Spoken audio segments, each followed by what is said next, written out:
We're just a few hours away from the 2026 NBA Draft, and today I will be uploading my official mock draft. We're going to go through all 60 picks, both rounds. This is a predictive mock, what I think will happen, not necessarily what I would do. I'm trying to guess what all of these teams are going to do with their draft picks. I think this has been one of the more fun draft cycles in recent memory, aside from the draft class quality being as good as it is, with incredible top-end talent, but also loads of depth, I feel like, even post-lottery. A lot of the guys in like the 15 to 25 range, I think a number of those players are going to go on to have really, really strong careers.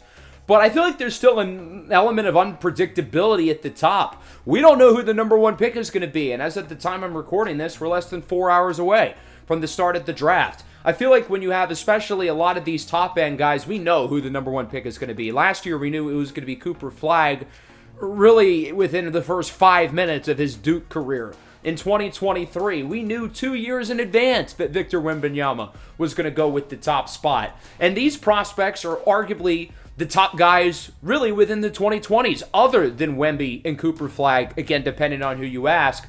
So, since there's so many great talents in this draft, I feel like it is going to be an unpredictable and wild night. Without further ado, though, let's get this show on the road.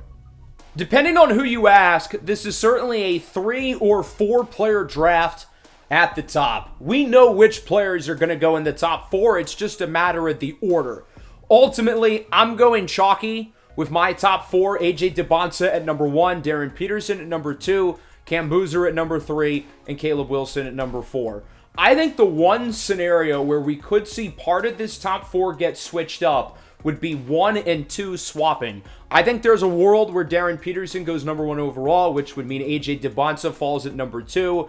I'd be very surprised that those two guys are not the top 2 picks in some order. And then I think Cameron Boozer to the Grizzlies at 3, and certainly Caleb Wilson to the Bulls at 4. They feel like much bigger locks to me right now than the top 2 spots. I don't think we really have ever seen a draft where I think the pick that is most set in stone is the one at number 4. Yet, here we are. So we'll start with the Wizards at number 1, picking AJ Dybantsa. And it's interesting because of the top 3 guys in this draft, I would personally rank AJ Dybantsa number 3. I think Cam Boozer is a slightly better prospect. I think Darren Peterson is a slightly better prospect. I've gone back and forth with those two guys on who I think should go number 1. And even at this moment, I really don't have a good answer. I think they have more ancillary skills than AJ Dybantsa, but I also think AJ has the highest theoretical ceiling in this draft. I've seen a lot of people say that Darren Peterson has the highest ceiling, and I think he maybe has more skills, especially right now, that he can try to mold his archetype around. But I think if all 3 of these top 3 guys hit their theoretical peaks between AJ Dybantsa, Darren Peterson, and Cam Boozer, I think AJ Dybantsa would not only be the best of that 3, but I think he'd probably be, at minimum, a top 2 or 3 player in the entire league. At 6'10", with his ability to go downhill and his ability to go to the basket, I mean, those are just skills that you can't really teach. The shooting obviously isn't great. The defense obviously has certainly some work to do. So because of that, I think the floor with AJ is quite a bit lower than the other 2. And I think even if Darren Peterson and Cam Boozer don't hit their ceilings, it's hard not to see them succeed in some kind of role in this league. Whereas with AJ Dybantsa, he could go down, I don't know, the RJ Barrett path of where, yeah, he can score and he's a solid player, but how much does he truly impact winning? I think AJ Dybantsa's skill is too good for that to realistically happen, but I think there's more of a world where it does compared to Darren Peterson and Cam Boozer, and I think both of those guys' ceilings are a little bit lower in my opinion. I know I'm kind of on an island in that regard, where I have AJ as the highest ceiling of the 3, but also the lowest ranking prospect of the 3. But I think because the ceiling is so high, I would not blame the Wizards for making this choice. I don't think it would be some horrible mistake. It's not something that I would necessarily laugh at like I did 2 years ago when the Hawks picked Zachary Rizache at number 1. This isn't the choice I would make for the Wizards, but I don't think it would be a bad pick. And I think there is absolutely a world where AJ Dybantsa becomes one of the best players in the league, certainly one of the best players in the Eastern Conference, and keeps the Wizards at the top of the standings for a long time. To a lot of people, the most polarizing player in the draft is Darren Peterson, and he, for me, is the choice to the Jazz at number 2 overall. I completely disagree with much of the pre-draft conversation around him and missing time throughout the year, sitting out of games. I think his agency and his representation failed him in a lot of ways, but I think it's also very obvious to anyone who watched Darren Peterson play throughout the year, especially towards the end, he was hurt. He was very clearly hurt, and it limited his ability as a scorer, particularly his ability to get to the basket. As a senior at Prolific Prep, he was a true three-level scorer. He could get to the rim with the likes of anybody. And he showed those flashes, I think, especially early in the year at Kansas, but he was nowhere near as efficient down the stretch and had to rely on his three-point shot, I think because he was hurt. And I think in a lot of cases, if you have a guy like Darren Peterson, who's a clear top 3 pick in the draft, they probably would sit. But he decided to play. So I think everyone's kind of taken the notion that he doesn't care. He doesn't love the sport. He doesn't have this great work ethic. When in actuality, I think it's the complete opposite. I think the fact that he did play through that injury down the stretch in the season when there were obviously issues with his representation in the Kansas brass and when everybody thought this guy was soft, it was the total opposite. And I think he deserves to be commended for that. And this is the exact type of kid that I would absolutely love to build my NBA franchise around. He's no nonsense. He's hardworking. He doesn't get himself in trouble. He just goes down, puts his head down, and works. And for a team like the Jazz, who I think is in really not that bad of a spot, they can put themselves as a top 10 seed as early as next year. And the fit is an interesting one because on one hand, I think the Jazz and these teams at the top are probably going to be the best of the group next year. And I think Darren Peterson fits what they need like a glove. I also don't know if Utah is the spot, though, to allow Darren Peterson to progress to his overall ceiling.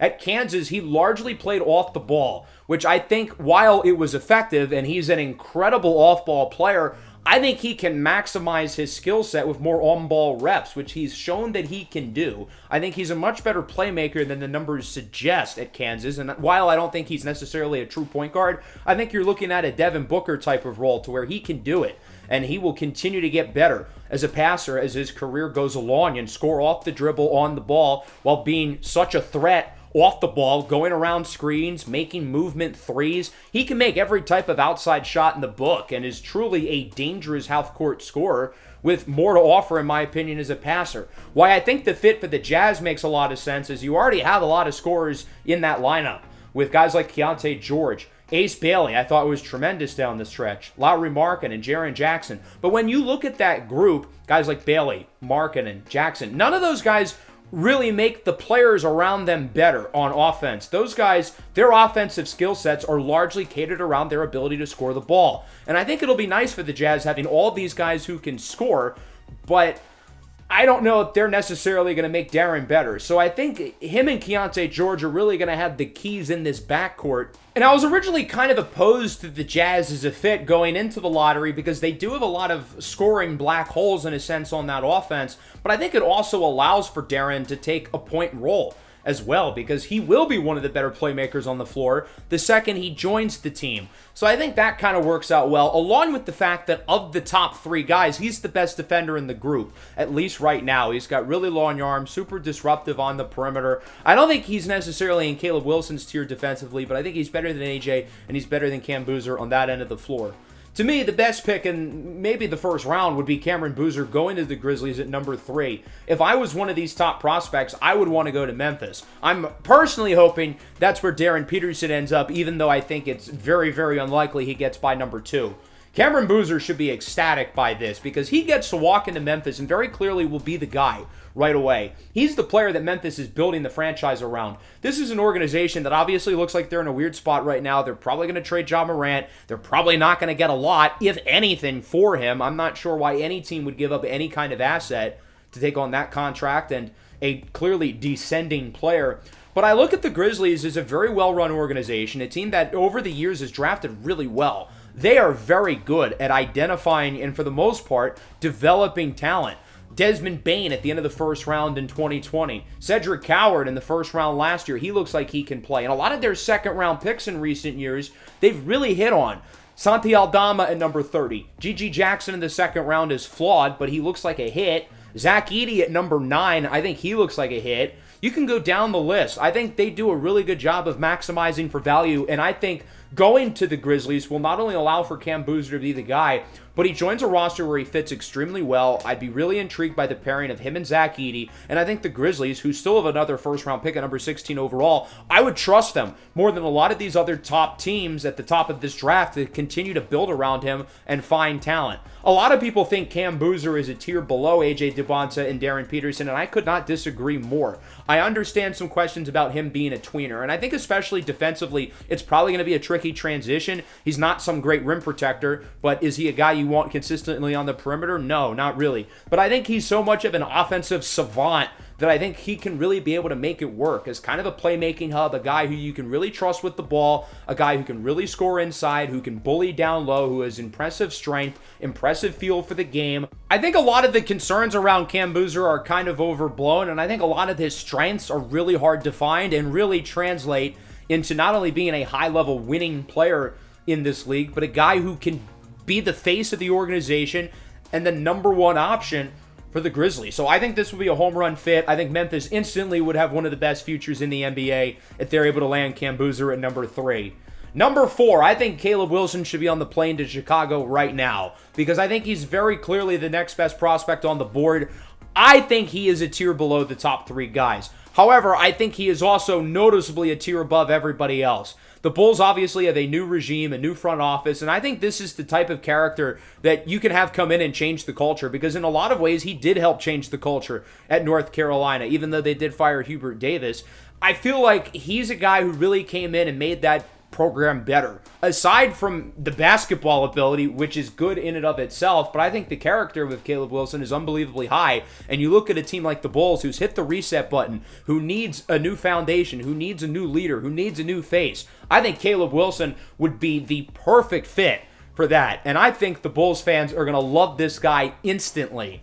Let's talk about the basketball now. I think he's an impressive offensive player. I think he's a better defensive prospect than the top 3 guys in this draft. Even though his offense is a tier below all 3 of them, it's still really good. And I don't know if he really needs to add a 3-point jump shot to where he can still be an effective player on that end of the floor in a half-court setting.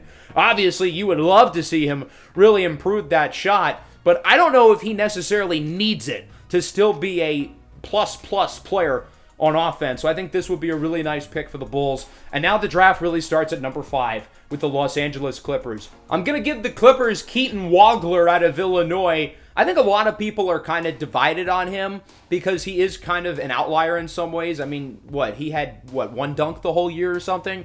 So there are kind of some questions if his style of play will necessarily translate.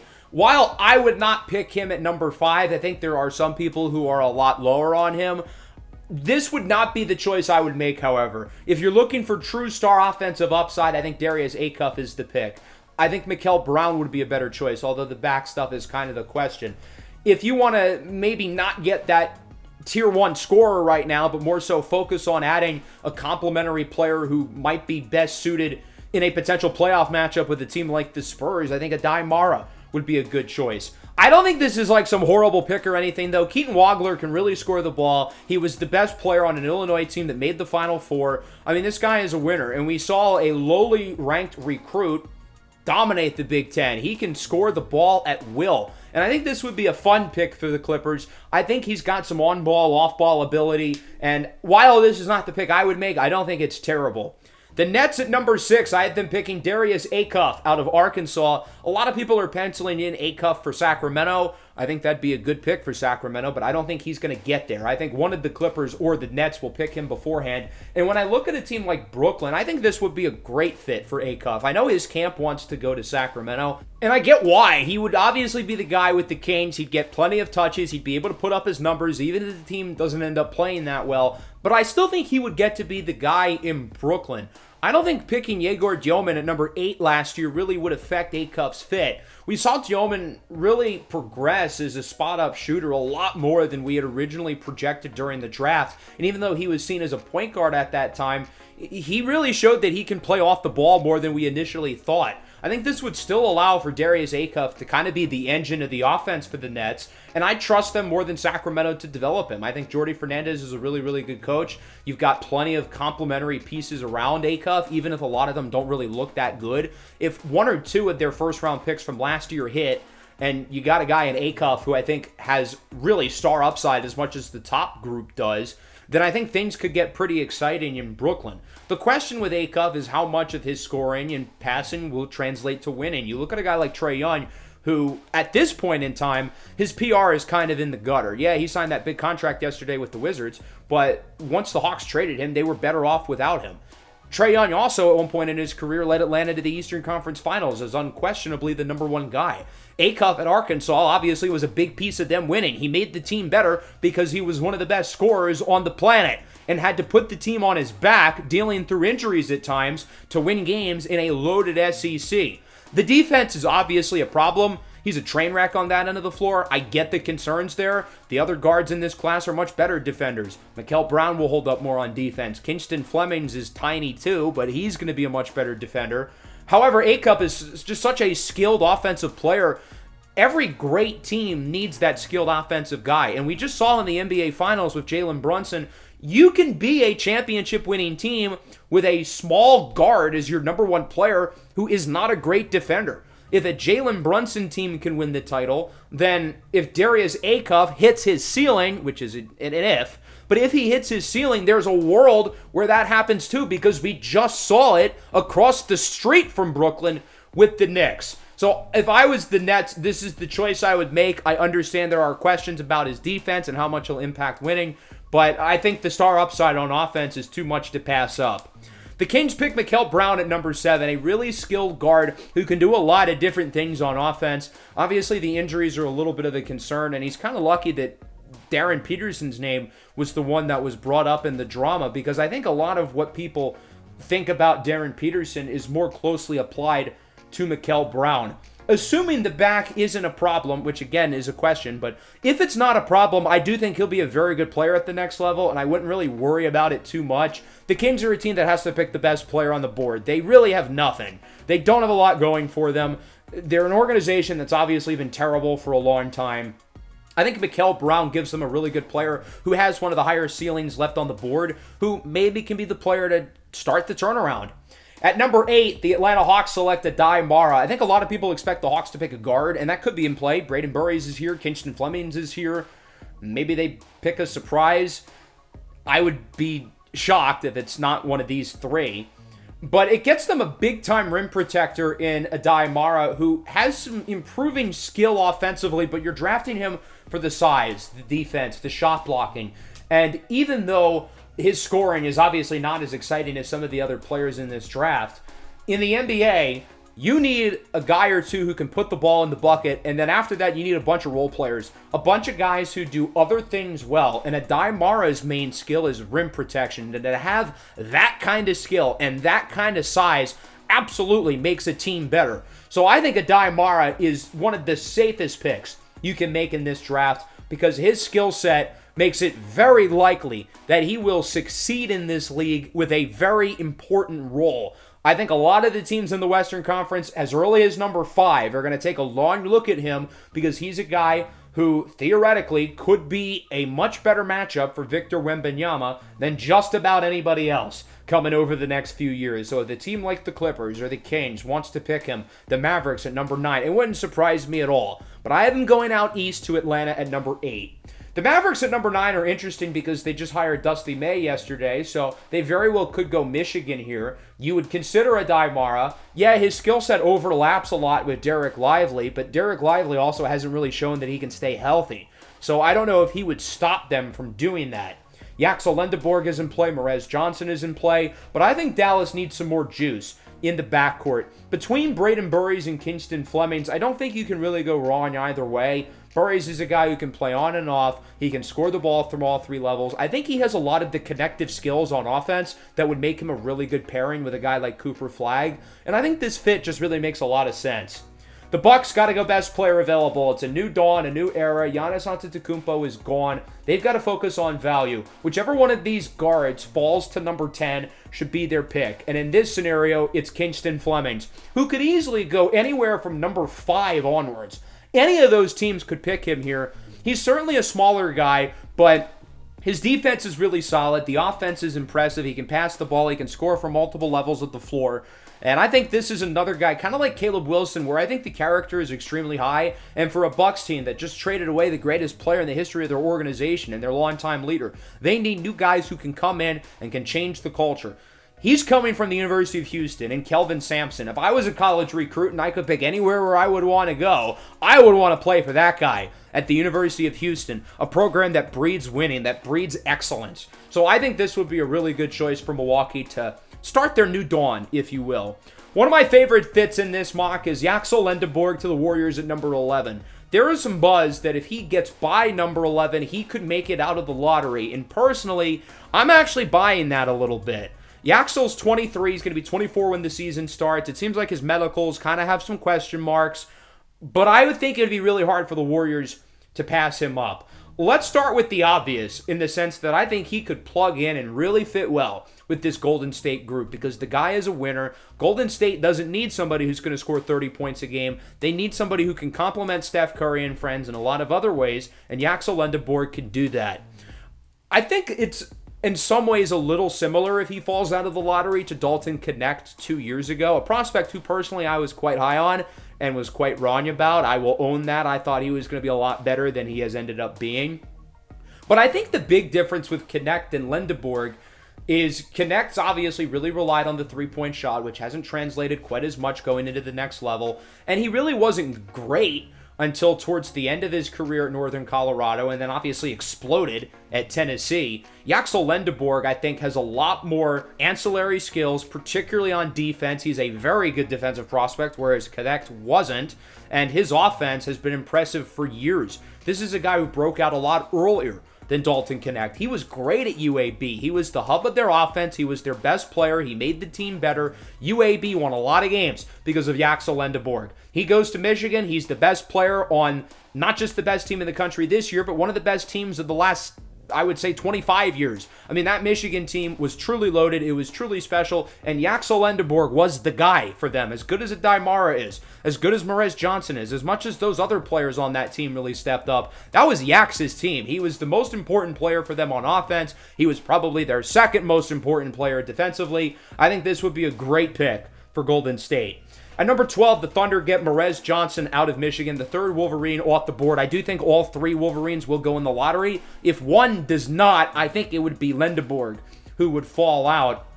But I think this fit makes too much sense. The Thunder like these hybrid bigs, these guys who can do a lot of different things, who wear a lot of different hats. Isaiah Hartenstein has been a really good fit for them over the last 2 years, but his future with the team kind of seems in doubt. This could be a replacement as that undersized big who can do a few different things. They drafted Thomas Sorber in the first round last year, so the hope is that one of Sorber or Morez Johnson, my money more so would probably be on Johnson this year, can really give them an early role, can guard multiple positions, can do a few different things on offense as a connective piece. I think this one screams Sam Presti. The Bucks at number 13 get Nate Ament out of Tennessee. I don't think he's going to go much later than this. I do think it could happen earlier. I think it could be with the Bucks' first pick at number 10. There has been some buzz that he could go earlier. The ceiling may be at number 6. I would be really surprised about that. Nate Ament's interesting because he's tall and he can shoot. And having those two skills, I think, really raises the floor with a guy like him. But the rest of his game, I think, needs a lot of work. He's very clearly unpolished. And he doesn't really have a whole lot of other calling cards at times, minus the shooting. And it feels like when the shot isn't falling, he's not always an impact in the game. So there are some questions there, but I think going to Milwaukee, a team who's not really going to have any expectations next year, is probably going to be one of the worst teams in the league, will allow for Nate Ament to really get through those lumps. And the hope is that at 6'10", he's going to be a guy who can really provide spacing. He has the size and length, theoretically, to be a good multi-position defender. So I see the appeal with him. I do think there are a lot of questions, though. Hannes Steinbach to the Hornets at number 14. Gets him a really skilled, slightly undersized big man who I think fits the roster pretty well. The Hornets have 2 picks. They also have another choice at number 18. I think Steinbach will pair really nicely with the group they already have on both ends of the floor. Had a really, really strong season this year at Washington, and I think that would be a really solid pick for them. And then Dalen Swain, one of my favorite players in the draft. I think he absolutely belongs in the lottery. Had a really impressive season this year at Texas. A skilled forward who can get to the bucket. I think the shot is continuing to improve. I think he's got some creation upside. He's got a lot of defensive upside. I think he could be a really fun player, and I think him and Caleb Wilson on the floor together, I think that could be a really fun duo. I think those guys could really play well off of each other. The Grizzlies at number 16, I'm going to give them LeBaron Philon out of Alabama, a really skilled scorer who played 2 very different roles in his 2 seasons at Alabama and really excelled in both of them. This year, he was the lead guard, the on-ball creator, and was tremendous. He was one of the most impactful offensive players, not just in the SEC, but in college basketball. In year 1, as a freshman, he played off a little bit more, where he was still really good. He could have declared for the draft last year and probably still gone in the first round. So I think there are some questions with him. He obviously is not the biggest guy. How will he translate defensively? But I think seeing that he can do a lot of different things on offense in the sense that you can really use him in a variety of different roles, I'm all the way in on LeBaron Philon being a really good player at the next level. Another guy who I think probably belongs in the lottery in some shape or form. I kind of see him as a fringe top 10 player in this class. I'm buying all the stock in LeBaron Philon. This would be a franchise-altering draft for the Grizzlies to get Cam Boozer, who I think is at minimum a top 2 player in this draft for me, and then LeBaron Philon, who I would consider really in that number 9, number 10 range with the Mavericks and the Bucks. I think he's practically in the same tier as a lot of those other guards, the Braden Burries and the Kingston Flemings of the world. I think this will be a really good pick. The Thunder at number 17, another guy I really like is Allen Graves out of Santa Clara. He's an interesting one because he was a total no-name going into the year, but he's a versatile defender, a disruptor on that end of the floor, very skilled on offense, and this is a guy who I think is going to continue to ascend. And much like Morez Johnson, I think because of his versatility on both ends of the floor, he will be a tremendous fit in Oklahoma City, and I think there absolutely could be a role for him there really early on. So I think that would be a really fun pick, and I think Oklahoma City would be really excited to leave the first round with this haul. At number 18, the Hornets pick Christian Anderson out of Texas Tech. Another smaller guard, but another spark plug on offense. There's a lot of this kind of skill set in this draft. Acuff, obviously, at the very best, but when you look at Philon, when you look at Anderson, when you look a little bit lower with guys like Ibuka Okori and Bennett Sturts, you can really pick your poison with a lot of these players. I would go with Christian Anderson. I think he's a gamer. I think he's really, really impressive as a shot maker. He can pass the ball a little bit, and he gives the Hornets another guy in the guard rotation who can really create. I think we've really come to see over the last year or two, especially this past year, how important LaMelo Ball is for that team. And there was once a conversation around LaMelo that he's kind of in the Trae Young, John Morant mold where he really doesn't help the team, and a lot of his numbers are empty. I think we saw this year that's completely untrue. And after the month of January, it's easy to forget, but the Hornets were honestly one of the best teams in the league. I think their roster is really, really good. You get 2 guys who I think not only are good values, but fit what the team needs to improve upon. I don't see any reason why the Hornets won't be a top 6 seed next year. I think that's not only necessarily a prediction, but that should be the expectation. They should go into next year thinking if we are not a playoff team, not a play-in team, if we're not a playoff team, then this season is a failure. And by adding these 2 players, I think Charlotte absolutely becomes one of the bigger threats in this conference. Maybe not to go on a run and make the finals, but they're going to be a tough out in the first round. For a 2 or 3 seed like a Boston or a Detroit or something, I would not want to match up with Charlotte in the first round because they could absolutely not only give them a hard time, but beat them. At number 19, the Raptors pick Cam Carr. I like this pick a lot. It gets Toronto another guy who can really score. He can go downhill around the rim. The shot is improving. I think defensively there is quite a bit to like with him, and I think he will continue to evolve on that end of the floor. He's not really necessarily a playmaker per se, but I do think he's going to be a good player in this league because he's a very natural scorer, and I think the other ancillary skills are really developing. The Spurs at number 20 get Jaden Quaintance out of Kentucky. I think a lot of teams in the Western Conference are going to like Quaintance because of his ability to defend. Well, now he joins the Spurs. He gets to be behind Victor Wembanyama. First of all, lineups with both of these guys on the floor, how are you going to be able to score the basketball? But also, secondly, as we kind of saw in the playoffs this year, the Spurs really struggled in the minutes where Victor Wembanyama was not on the floor. The other bigs they had were not very good. Jaden Quaintance is a major wild card because of the injuries. He played only a few games this year at Kentucky. The offense is really bad, but he is probably the best defensive prospect in the entire draft. He is a dynamic rim protector, a phenomenal shot blocker. The Spurs don't have to worry about him matching up with Victor Wembanyama in a playoff series, but rather this is the guy they have behind Victor Wembanyama, and they can have a dynamic rim protector on the floor during the playoffs for 48 minutes, the whole game. So I think a lot of people might be thinking of Quaintance as the guy who might be drafted to help try to limit Wemby in a playoff series. Why not have him help? Obviously, he's not as tall as Victor, which is where maybe the long-term limitation for a team looking at him would be. But I think this will be a really fun fit, him going to San Antonio. Number 21, the Pistons select Ibuka Okori out of Stanford. He's undersized, he's really tiny, but he's got long arms. And as much as he's short, I think his size won't be as much of a problem as people think, and I think his defense will be just fine because he is very lanky and can be a playmaker on that end of the floor. He's a tremendous scorer. He can do it from all three levels. He can go to the basket. He can create his own shot from behind the arc. It's obvious the Pistons need another dynamic ball handler. They need more scoring. They're linked to Tyler Hero. I don't know if drafting Okori would stop you from trading for Tyler Hero, but it fits a major need for Detroit. And I think the Pistons are in a good spot. As we mentioned earlier when I was talking about Philon and Anderson, there's a lot of players of this general archetype, these spark plug, undersized scoring guards, which is something that I think the Pistons could really use. The Sixers at number 22 select Chris Sinak out of Houston, a raw but very toolsy big man. The Sixers are going into a new era with a new general manager.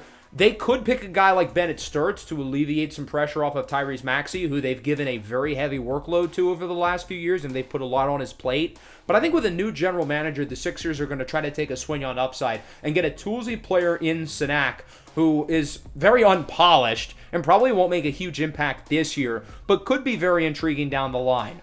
The Hawks at number 23 are able to land Bennett Sturts. They don't pick a guard at number 8. They hope they can get one of these guys at number 23, and they hit the jackpot. This would be awesome value for Bennett Sturts. I think this would be a really good first round for Atlanta. I think they'd be really excited about his dynamic scoring ability.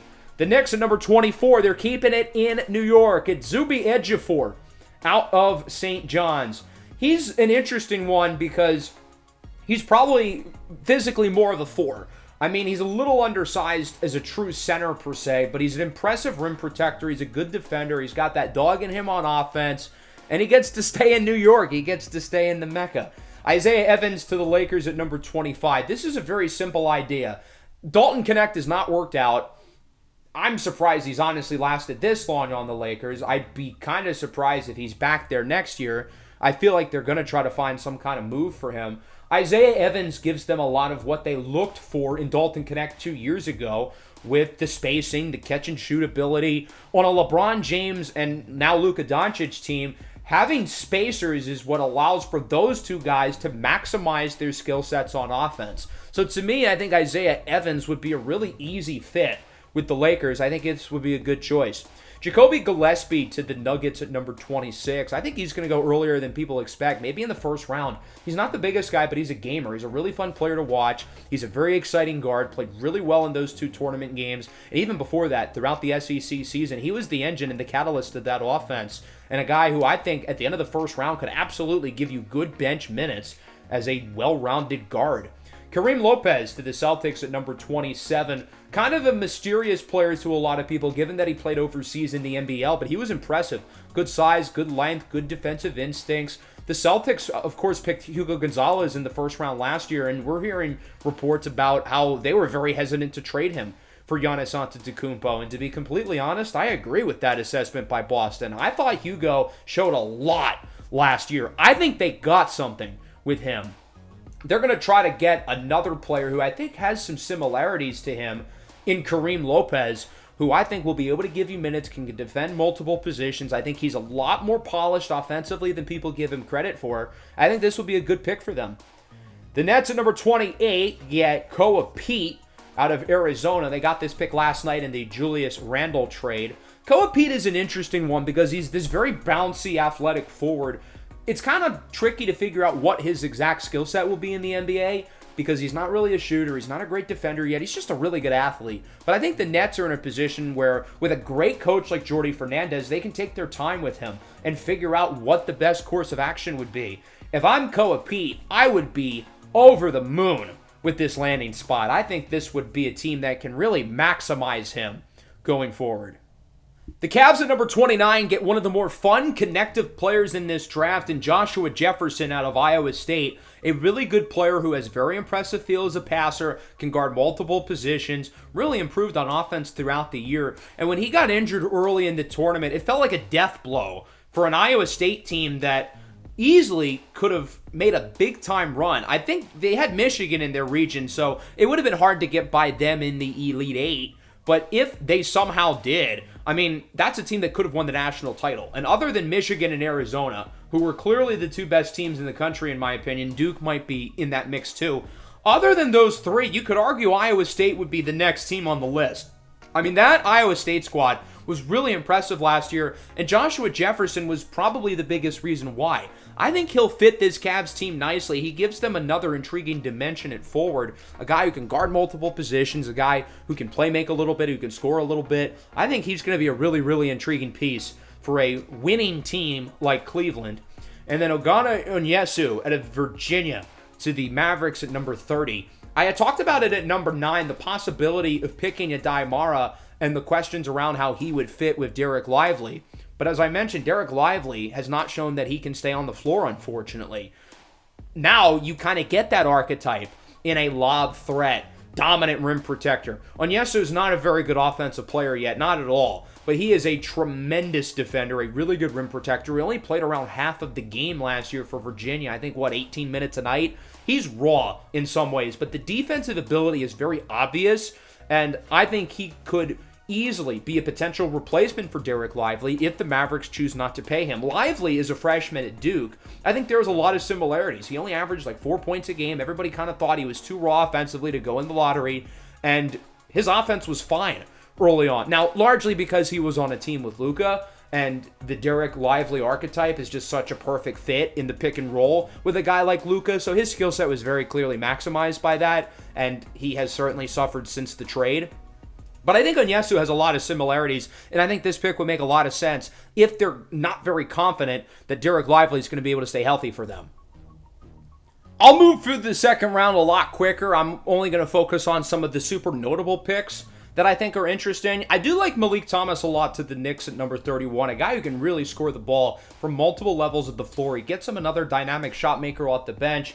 Terrace Reed from Memphis, probably a good chance he goes in the first round. We saw him really dominate in that tournament run. But I think early in the second round as a backup to Zach Edey, I think that'd be a fun fit. I think Alex Karaban in Minnesota would be a fun fit. A guy who's just a flat-out winner who can space the floor, shoot the ball, play defense, grab rebounds. I think his fit there would make a lot of sense.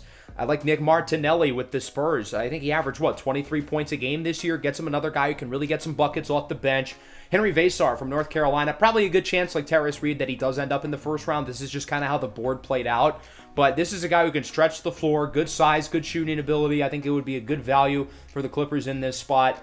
I like Jaden Bradley quite a bit to the Rockets at number 39. The Big 12 player of the year, a guy who can really shoot and really defend. I mean, those are two skill sets that winning teams certainly look for. They obviously need another guard, another ball handler, and I think Bradley gives them a lot of what they're looking for. Another team that obviously has a dire need for ball handlers right now is the Miami Heat. They get Braden Smith at number 41. I think Braden Smith could go earlier than people think. It would not surprise me if he goes in the first round.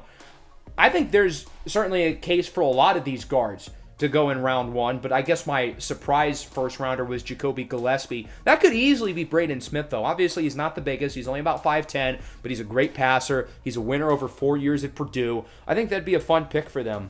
I like Otega Owe a lot at number 43, going to Brooklyn. I think he's a really athletic, really fun player. I think Brooklyn would allow him to potentially develop the Magic, adding some shooting with Richie Saunders. Obviously, he had the knee injury late in the year for BYU. But for a team that could use some more space, and he's one of the best pure shooters in the draft, I like Felix Okpara a lot to the Nuggets. He gets to reunite with former Tennessee teammate Jacoby Gillespie. I think at 49, that would be a good value. I think Keyshawn Hall to the Rockets is an interesting one. Obviously, this year didn't really go how I'm sure he had hoped at Auburn, but he's a really versatile piece who can do a lot of different things. I think it's still worth taking a flyer on him this draft, and I think you can say a lot of the same things for Darian Williams, the very next pick to the Warriors out of NC State. This season was certainly a disappointment for Darian Williams and a disappointment for the Wolfpack. They weren't as good as they expected. Will Wade was out the door after 1 year. But Darian Williams, as we kind of saw at Texas Tech last year and then even at times this year at NC State, a really intriguing and talented, versatile player who I think will last in this league. Another player who I think has a chance of lasting is Nick Boyd. I think Minnesota really is making good use of their 2 second-round picks here with Alex Caravan at 33 and Nick Boyd at number 59. I think they'd be really excited about that selection, and I think it would be a good choice. Otherwise, that just about wraps up the episode. I hope you guys enjoyed this one. Let me know which picks you agreed with and disagreed with down below in the comments.